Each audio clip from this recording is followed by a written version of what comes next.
Does your playing really bring listeners in like a great vocalist would? Is it truly fluid, expressive, and seemingly effortless? Beginners often focus so much on just playing the right notes at the right time that they forget the second half of the music equation, making notes stop. The secret often lies in mastering muting techniques.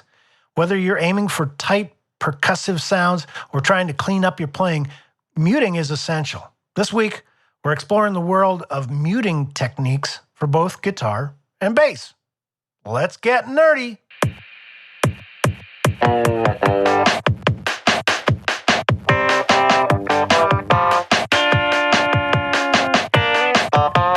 I'm Andy Schneider, career musician turned guitar coach, producer, and author of over 100 books from my publishing company, Sing Music Books. I was a high school band nerd, then a devoted jazz guy, then a backing musician for great artists in every type of music. From Austin to Nashville to New York City, I've learned from my musical experiences and the great musicians that were there with me. I'm a self-taught guitarist, but I was lucky enough to get the right bits of education early on in my career. Pairing that with the many conversations I've shared with more experienced musicians put me on the path to success, a path that built my skills to become the experienced, confident musician audiences enjoy today. I created the Guitar Nerd podcast to give you simple steps to building and growing your musical knowledge, having greater abilities, and getting that amazing music that's inside of you out and into the world where we can all enjoy it. Whether you're a beginner or experienced guitar or bass player, if you want to make fantastic music, you're in the right place, my friend. Now let's get nerdy. Welcome, Nerdland. Welcome back to Guitar Nerd. My name is Andy Guitar Nerd Schneider. Yeah, this is the place where we talk all the nerdy stuff about guitars and bass and how to make better music with them. Sometimes we talk about technique, which is this week's show. Sometimes we talk about music gear, how to understand it better, how to use it better for our music. Sometimes we talk about music theory. This, as I mentioned, is a technique show. We're going to be talking about what? We're going to be talking about muting, the often overlooked and subtle art of stopping notes. Whether you're new to playing or have some experience, I hope you're going to find some tips here this week and some material to energize your music, to fuel your creative juice. Last week's episode was strings. It was all about strings, every type for guitar and bass. And I endeavored to touch on every single type of string for a guitar or a bass guitar. As you can imagine, nobody can get to all of them in any sort of reasonable period of time. Guitar strings have been made for hundreds of years now. And boy, a lot of stuff has been tried. And there's a million options out there if you're shopping for a new tone or new technique. Some strings make it possible, others make it more difficult. How do you weed through all of those options? That's what that show was about, both materials and construction techniques. Some strings, most strings, fall into sort of family groups, this type or that type, and it's nice to have at least an idea of what makes them one thing or another so that you can pare down your options and get to your sound a lot faster. So go check that out. It's episode 21. It's in your podcast store. Thanks again for tuning in this week, because we're going to be talking about one of my favorite subjects especially for for all musicians, honestly, but for my beginning students. Muting is essential. It's essential to making it sound like real music. We're focusing on that skill for both guitarists and bass guitars. Muting is a crucial technique that helps you control your sound. Whether you want to create a clean, articulate tone or a rhythmic and very percussive element, it's all about controlling which strings ring, which stays silent, and sort of the shape of the sound, right? Like muting is punctuation. in your playing. Muting is like punctuation in your playing. It allows you to emphasize and articulate and express yourself more clearly, just as you can't write a sentence without an occasional comma and period, right? It would just be a bunch of run-on stuff. You need something to break things up, and muting is that thing. Muting is for keeping it clean and for stopping notes to shape the envelope. Stopping whole chords is a great technique for punctuating rhythms. Stopping single notes, really nice for shaping melodies and solos.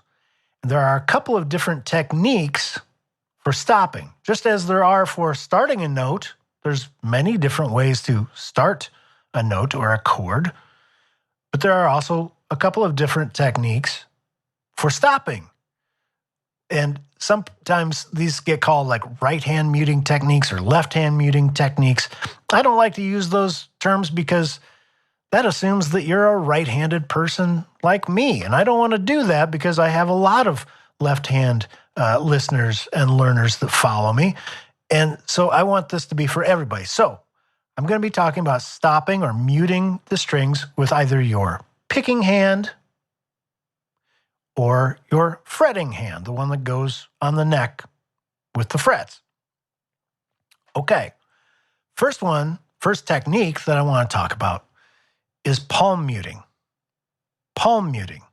It's when the side of your picking hand lightly touches the strings near the bridge, as if you wanted to silence everything altogether with that big meaty side of your hand. Imagine the conductor is up in front of the orchestra and he's on the mic. He's got to talk to the audience. You don't want to make an accidental sound. That's a good way to do it.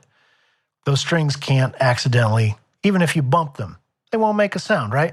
Well, you're going to be applying the side of your palm to mute the chord. It provides a nice percussive sound. It's perfect for rock and metal rhythms.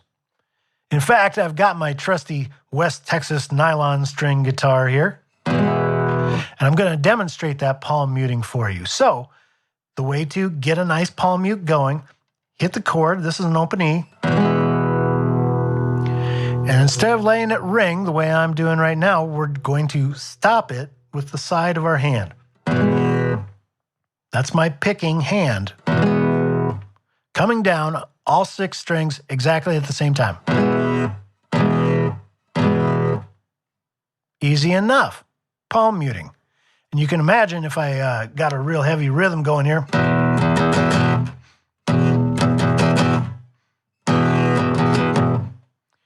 You can imagine that's the beginning of maybe metal riffs. That's one of the ways that they get such a nice rhythmic thing going. The other technique for muting is by muting with your fretting hand. Fret hand muting is done by lightly resting your fretting fingers, the ones that aren't holding notes down, aren't busy at that exact moment playing notes. Let whatever is free come down lightly on the vibrating strings. So imagine I am playing just this open E string. It rings forever until I stop it, and I'm going to stop it with my fretting hand. Kind of catch it. I'm coming down with a couple of fingers because, well, I had a couple of fingers to bring down, and it just makes a more secure and safe little mute technique. And if I pump my fingers a little bit harder, it's going to come down more like a drum. Okay, catching the string and creating a big percussive rhythmic chug. Let's try a power chord.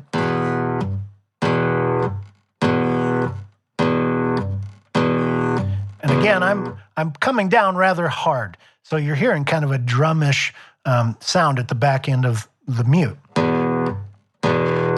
If I come down with a little bit more subtlety, I can make that thump go away, and you'll just hear the chord and then silence.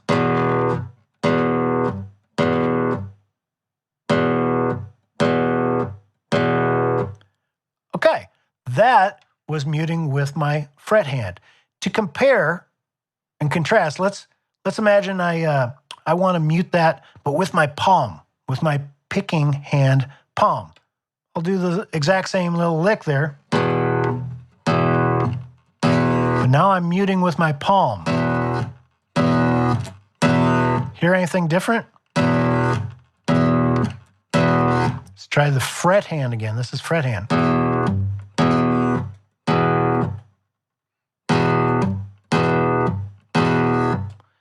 It's definitely tighter. It has a more percussive chug. I prefer that for what I'm imagining in my head. Maybe you like the palm mute better. And I will say one thing as well. It's easier for me to actually mute in this case. It's easier for me to mute with my fret hand.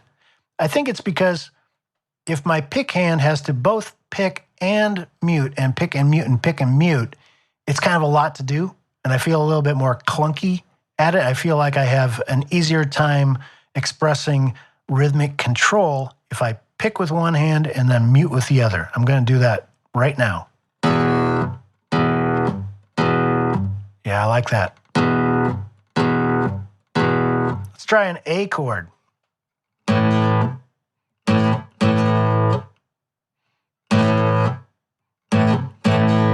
That's all fret hand muting. So I'm playing that A, just a 4-note little chord. It's a bar chord. So my first finger is holding down all of these fretted notes, the second fret, and playing open A. And then I'm stopping it with my fretting hand. Nice and tight and really easy to control. And boy, having easy, good sounding techniques is definitely what good guitar playing is all about.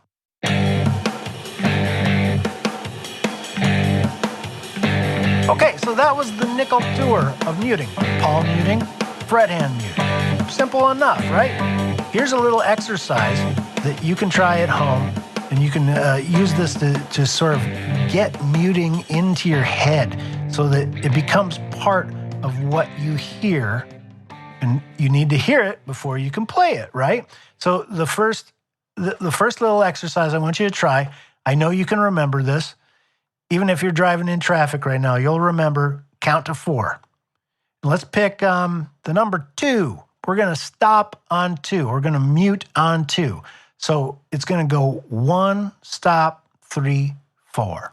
1, stop, 3, 4. And I'm going to stop by palm muting this time, okay? 1, stop, 3, 4, 1, stop, 3, 4.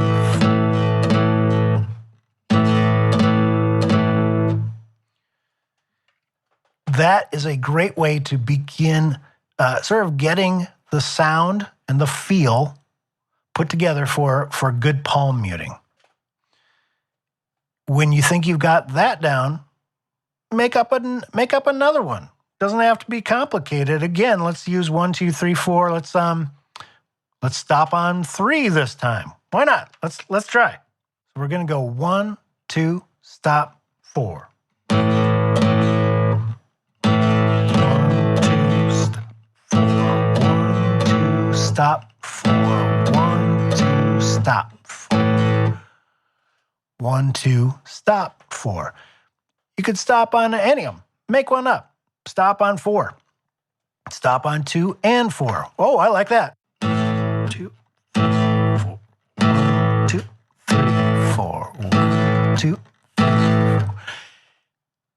That begins to sort of warm up your brain to the idea of starting and stopping chords. Much greater music able to be made, and I didn't have to learn any new chords or any other real fancy techniques. I just put it in my mind that I was going to stop in a real musical fashion. Simple, easy peasy. Okay, let's try another exercise, this time playing single notes and catching them with our fret hands, okay? Catching it with your fret finger. So I'm going to play the open E and then stop it with my fret fingers. I'm just lightly touching a couple of free, available fingers to that vibrating string.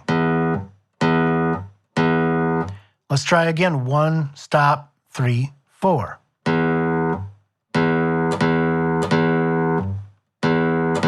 1, stop, 3, 4. 1, stop, 3, 4. It's a great exercise, and it helps you begin that technique of picking with one hand, stopping with the other. It's really a fun little game. 1, stop, 3, 4. 1, stop, 3, 4. If I am feeling it, maybe I'll speed way up. Ooh, I like that one. 1, stop, 3, 4. 1, stop, 3, 4. 1. It gets silly and fun. It's fun to make up games. Always gamify your practice. You know what? Because games are fun. Games are challenging. They encourage us and keep us motivated. It's how I got to be a pretty darn good guitar player, was by thinking of little ways to challenge myself and break up that boredom. I'm a person who gets bored very quickly. Maybe you are too. Adding a little game to every exercise sure makes the learning go down a lot easier.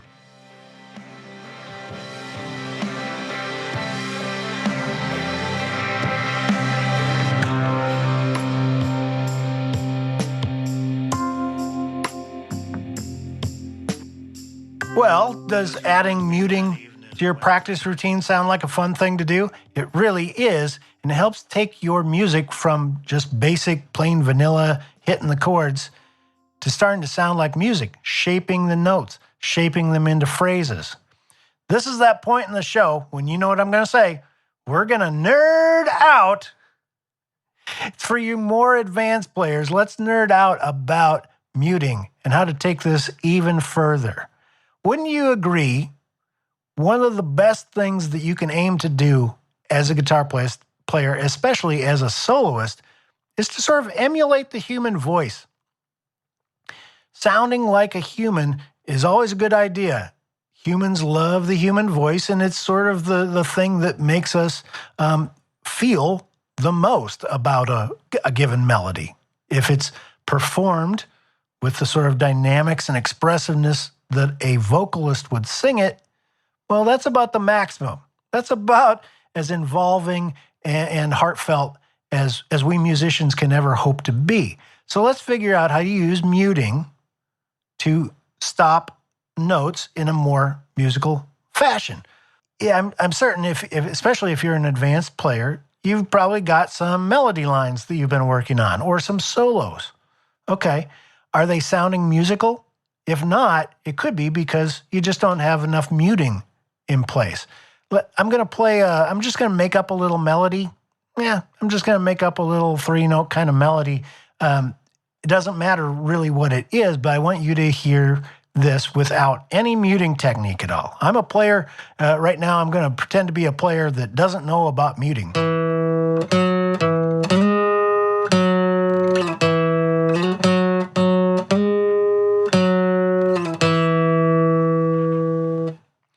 Okay, well, I played those notes and they all strung together and they just kept going there. Now I'm going to try a little bit of throwing some muting in there, mostly from my fretting hand.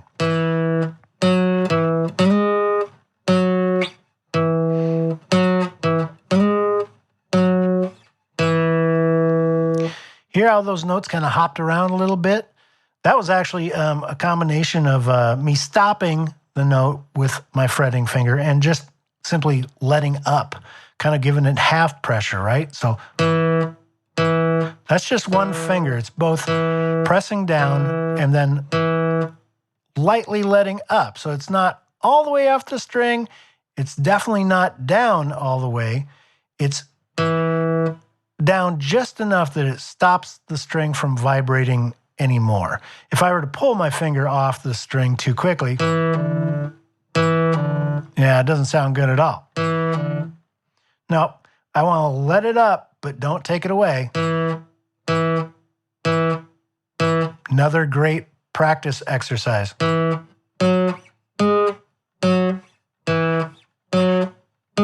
Just coming up and down with your fretting hand so that you can make nice, even eighth notes out of those. So my melody is starting to sound a little bit better. I'm applying a little bit of muting.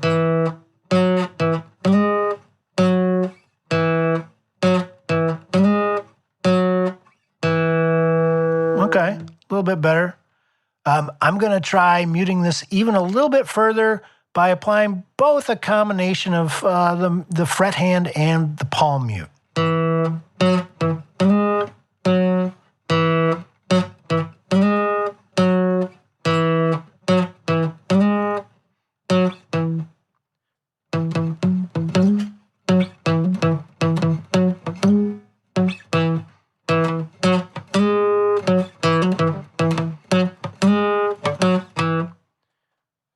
Okay, that was a whole lot of sauce that I put on there at the end by applying, 3 different kinds, I guess, of muting. I was letting up with my fretting finger. I was muting with my palm. And I was applying some ghost notes to it too. So the ghost note is when you mute, but kind of just are trying to achieve more of a rhythm, a pluck.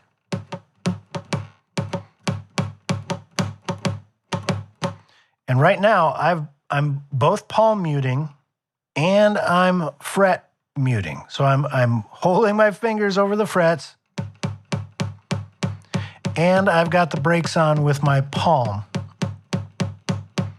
No discernible pitch. I wouldn't say that's any one note.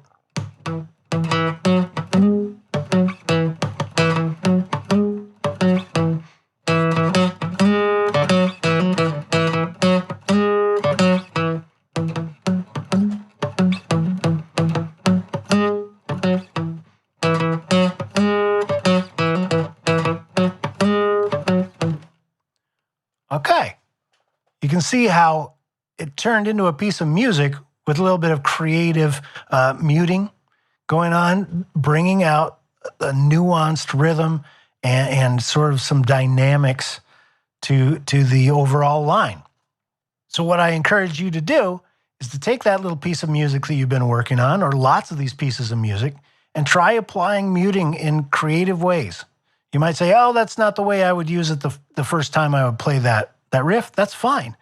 But wouldn't it be nice to be able to have some options? Maybe sometimes you want to play that riff real nice and strong, or that solo lick nice and strong.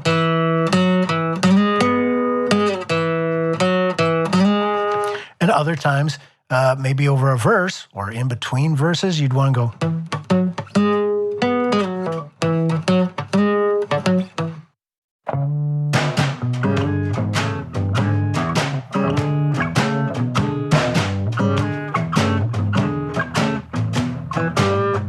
Today we explored a whole world of muting techniques, and isn't it amazing how something as simple as stopping the note adds so much to the musical quality? Yeah, from basic pick hand muting to fret hand muting, and lots of little advanced methods are available in between, like ghost notes, and creating lots of little rhythmic chicks and clinks and thumps and other great sounds that will add a lot of rhythm and expressiveness to your playing. Muting is a versatile tool that can transform your playing from basic plain vanilla to something really over-the-top beautiful. It gives you control over the sound and gives you a lot more dynamics. Thank you to everybody who's been subscribing to this podcast. I feel the love. I appreciate you so much, and especially if you've told anyone about this show, I double, triple thank you. I should probably come over and make you a holiday meal, because sharing the word about how music is made is exactly how we will learn to play music, and how everybody that came before us learned. This is exactly it. Maybe this is the modern version of sitting on the porch and sharing licks with each other, but this is exactly what we guitarists do and always have done. Thanks for being part of continuing great music forever. Next week, chord symbols. Chord symbols decoded. Are you an expert at reading chord symbols? Chances are great that you've probably found a piece of music somewhere, tried to make sense of it all, and there are probably some chord symbols that just didn't quite make sense because it's quite an evolved little sign language, you know? There's traditions. There's traditions and different nomenclatures, different coding ways that we have that different musical groups have developed over the years. Making good sense of them is imperative, especially if you want to learn that cool piece of music that you just downloaded, but can't figure out what they meant by C+7/9. There's a lot of little subtleties to it, but there's a way to sort of start understanding it and to pick it apart from the beginning to really fully understand what the author meant. That's what we're going to talk about. It's how to decipher all that Greek stuff. Chord symbols decoded next week. You got great music inside of you. I'll always say it and I'll always believe it. Every single person that wants to make music has great music inside of them. Let's figure out how to get it out of you and into the world. I want to hear it resonate. I'm going to open up my window someday and hear you playing guitar or bass. You can do this. Experiment with these muting techniques this week. See how they change your sound. See how they change your brain and how you think about making music. Listen to your favorite guitarists and bassists and try to identify how they're using muting in their playing. Until next time, have a great nerdy week. I'm Andy Schneider, and you've been listening to Guitar Nerd.